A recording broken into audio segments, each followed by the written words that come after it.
मेरी आवाज आप तक पहुंच रही है? मैं तब पूछूंगा, मेरी आवाज आप तक पहुंच रही है? जी पहुंच रही है, बिल्कुल पहुंच रही है। शाजिया, आपने कहा कि जो प्रधानमंत्री ने देश के कहा कि वो कानून समझा नहीं पाए इसलिए वापस लिया। इनका आरोप है कि सीए भी ढंग से ये लोग नहीं समझ पाए, सीए भी नहीं समझ पाए। आदतें तो आपने बिगाड़ी ना। अब वापस लीजिए वरना शाहीन बाग होगा। अब आप समझ रही है मेरा सवाल? इस पर बोलिए, वापस लीजिए सीए वरना शाहीन बाग होगा, इस पर बोलिए। मुझे देखिए, जितनी भी धमकी दे दें और धमकी देते रहें, चाहे ओवैसी हो चाहे जो भी लोग हों, ये सारे के सारे वादे महात्मा गांधी जी से लेकर मौलाना आजाद साहब से लेकर अशोक गहलोत जी की सरकार ने, मनमोहन सिंह जी की सरकार ने लिए हैं। और अगर उनको करना है तो कीजिए। अगर आपका काम आंदोलन खेलना है तो खेलिए। मतलब हंसी आ रही वापस नहीं होगा ना पुष्पेंद्र जी की बात, क्योंकि भरोसा नहीं रहा है, कुछ पता नहीं कल को उठे, कल को आप लोग कहें सीए भी वापस हो गया, कुछ भरोसा नहीं। मतलब नहीं शाजिया, सीए वापस नहीं होगा ना, एक बार थोड़ा एश्योर कर दीजिए, मुझे अच्छा लगेगा। आपके पास नहीं है जी शाजिया, कुछ करने को नहीं है, कुछ शाजिया को नहीं है। शाजिया, एक बार थोड़ा ना डंके की चोट पर एक बार बोल दीजिए, जितने भी मेरे दर्शक इस वक्त देख रहे हैं उनके लिए, कि हाँ, मैं शाजिया इल्मी राष्ट्रीय प्रवक्ता ये आश्वासन देती हूं कि सीए वापस नहीं होगा। भैया एक बार बोल दीजिए, मुझे अच्छा लगेगा।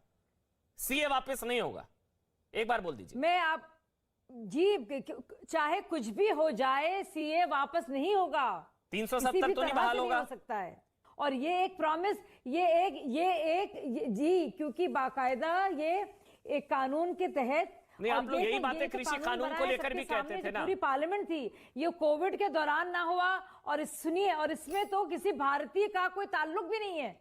यहाँ पे तो बाकायदा भारत के किसान यही बातें आप कृषि कानून को लेकर भी कहते थे। आप थोड़े सवाल आपसे तल्ख हो रहे हैं। सुनिए, आप लोग इतने कॉन्फिडेंस से कृषि कानून को लेकर भी कहते थे। अमन जी, मैं कह रही हूँ नहीं वापस होंगे कृषि कानून, नहीं वापस होंगे। कैसे भरोसा करें भाई? ये लोग सड़कों पर उतरेंगे, दंगा होगा, सब कुछ होगा, इनको कन्विंस नहीं हो पाएंगे, फिर वापस हो जाएगा। कमेटी बनी थी, वो भी कहा था बाद में लागू करेंगे, क्योंकि इसको लेकर, पर आप देखिए कितना विकराल रूप इसने लिया है। और मैं एक और चीज अमन जी आपसे कहना चाहूंगी, ये जो सीए का कानून है, तो ये तो किसी भारतीय नागरिक पर, मुसलमानों की बात की जा रही है, इस पर असर भी नहीं पड़ रहा है। ये तो आप लोग समझना ही नहीं चाह रहे। ये चीज तो लोग हैं, जैसे कृषि कानून नहीं समझ आ रहा था उनको, वैसे सीए भी उनको समझ नहीं आ रहा है। अब नहीं समझ आ रहा है तो फिर वापस ले लीजिए ना भाई। जैसे कृषि कानून नहीं समझ आ रहा था ना उनको, उनके फायदे का है, वैसे ही सीए उनको समझ नहीं आ रहा कि भारतीयों से कोई लेना देना ही नहीं है। अब उनको वो भी नहीं समझ आ रहा है, तो फिर क्या करें? फिर वो देखिए, शोएब जमाई तैयार बैठे हैं शाहीन बाग में जाने के लिए, वो मीडिया कोऑर्डिनेटर थे, तैयार बैठे हैं वो। अब उनको लग रहा है कि उनकी भी दुकान खुलने वाली है भाई, क्योंकि ये हो सकता है तो वो भी हो सकता है। वो जाए, वो बैठे। मुझे लगता है प्रधानमंत्री जी ने सोच समझकर इस रिट्रीट को किया है, इस फैसले को लिया है जो किसानों को लेकर है, वो 3 कानूनों का जो की बात है।